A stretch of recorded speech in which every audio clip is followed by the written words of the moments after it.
जहाजपुर से रजत जी जन जिज्ञासा रखते हैं, पूज्य गुरुदेव के श्री चरणों में त्रयबार नमोस्तु।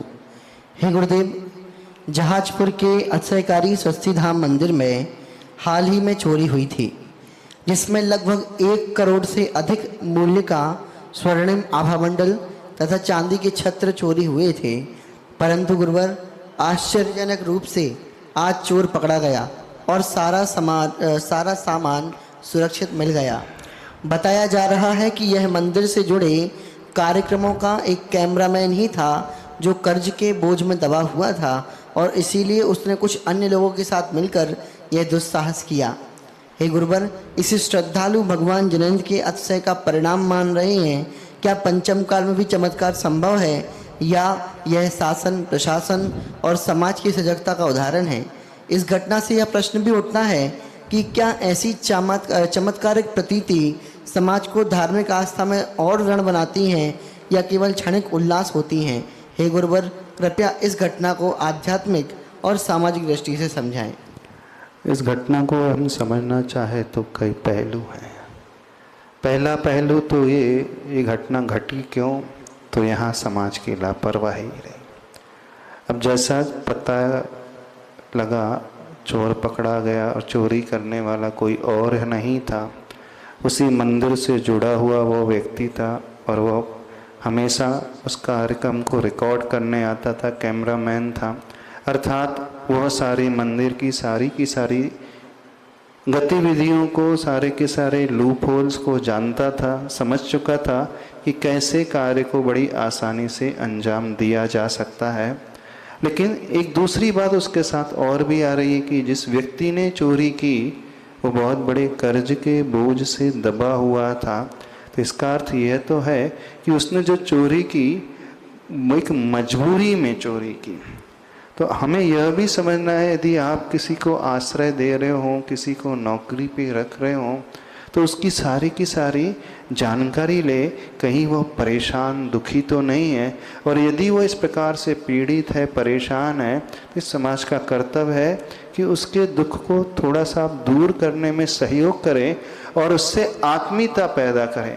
विशेषकर जितने भी कर्मचारी होते हैं, चाहे मंदिर में हो, चाहे बड़े बड़े क्षेत्र में, एक बहुत बड़ी कमी होती है उनकी कि उन्हें सैलरी बहुत कम मिलती है। और जहाँ सैलरी कम मिलती है तो उनके परिवार की सारी ज़रूरतें पूरी नहीं हो पाती हैं।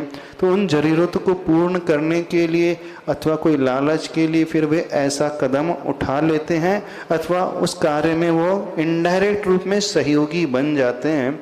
तो हमारा ये कहना है मंदिर वालों से, क्षेत्र वालों से, आप जिन्हें भी अपने मंदिर में सेवा के लिए रख रहे हैं अथवा किसी भी कार्य के लिए अपॉइंट कर रहे हैं, तो उनके साथ इस प्रकार का व्यवहार हो कि उन्हें पूरा भरपूर वेतन मिले, ताकि यदि वे प्रसन्न रहेंगे, खुश रहेंगे, तो वो बड़ी आत्मीयता से प्रभु की सेवा करेंगे, मंदिर की सेवा करेंगे। न केवल सेवा करेंगे बल्कि वे आपका ही एक अंग बन जाएंगे और सुरक्षा रखने के लिए वो स्वयं कदम आगे बढ़ाने वाले हो जाएंगे। तो एक पहलू यह भी होना चाहिए, इसका भी अध्ययन होना चाहिए, कहीं ऐसा तो नहीं कि आप जिन्हें हायर कर रहे हो, रख रहे हो, उन्हें बहुत कम पे कर रहे हो। और प्राय देखा गया है, व्यक्ति दान तो दे देता है, अन्य क्षेत्र में कार्य कर लेता है, लेकिन यहाँ मानव का भी वह शोषण कर लेता है। तो शोषण नहीं होना चाहिए, उसकी क्या मजबूरी है उसे समझना चाहिए। तीसरी बात, जिन्हें आप रख रहे हैं उसका भी अध्ययन करें, उसकी विश्वास पात्रता को भी देखते रहें, क्योंकि आंखें हमेशा खुली रखना चाहिए। 100% विश्वास किसी पर भी नहीं करना चाहिए। क्या वो कर रहा है, कैसा वो कर सकता है, ये पूरा का पूरा अध्ययन उस दृष्टि से होना चाहिए। एक और पहलू यदि हम देखें तो निश्चित रूप से यहाँ शासन की बड़ी जागरूकता, प्रशासन की जागरूकता और लोकल लोगों ने इस प्रकार का अथवा कमेटी लोगों ने जागरूकता का कार्य किया है। जो घटना तो घट गई थी, लेकिन घटना घटने के पश्चात बहुत तेज़ी से उन्होंने कार्य किया और उस चोर को पकड़ा और उन वस्तुओं को भी प्राप्त कर लिया। उस दृष्टि से देखा जाए तो वे सारे शासन, प्रशासन, नेता, राजनीति और वहाँ कमेटी के लोग बड़े प्रशंसा के पात्र हैं कि आपने बहुत अच्छा कार्य किया। इतने जल्दी सारी की सारी वस्तुएं एज इट इज प्राप्त होना बड़ा दुर्लभ होता है। क्योंकि प्राय होता है जब भी मंदिर में चोरी की घटनाएं घट जाती हैं तो सबसे पहले चोर उन कीमती वस्तुओं को गला देता है, इवन मूर्ति को भी लेता है तो वो गला देता है ताकि लोग पहचान ही ना पाए। तो आपने बहुत अच्छा कार्य किया। अब एक और पक्ष देखने की हम कोशिश करें तो जब भी कुछ ऐसा अप्रत्याशित सा रिजल्ट सामने आ रहा है तो निश्चित रूप से कुछ ऐसी शक्तियां भी होती हैं जो कार्य करती हैं और वे शक्तियां भी प्रेरित कर देती हैं कि सामने वाले का भी मन बदल जाए और जो हम चाह रहे हैं उसके अनुकूल हमारे लिए सारा रास्ता जो प्रशस्त हो जाए। तो इस प्रकार के चमत्कार का भी निषेध नहीं किया जा सकता है, क्योंकि जो वीतरागी प्रभु होते हैं उनकी उपासना, उनकी सेवा, उनकी पूजा, उनकी भक्ति आप मनुष्य लोग ही नहीं करते हैं, कई देवता और ऐसी शक्तियां भी करती हैं उनकी सेवा।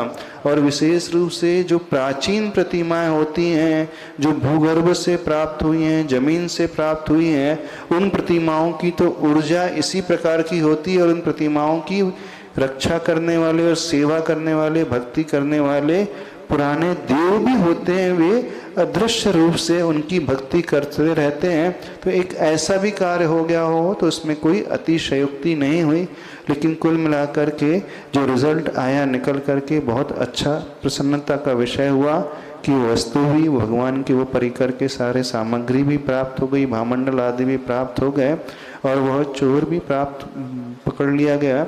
लेकिन इतना कहना चाहते हैं उसकी मजबूरी को समझ करके कुछ ऐसा कार्य किया जाना चाहिए कि भविष्य में इस प्रकार की घटना पुनः घटित ना हो। उज्जैन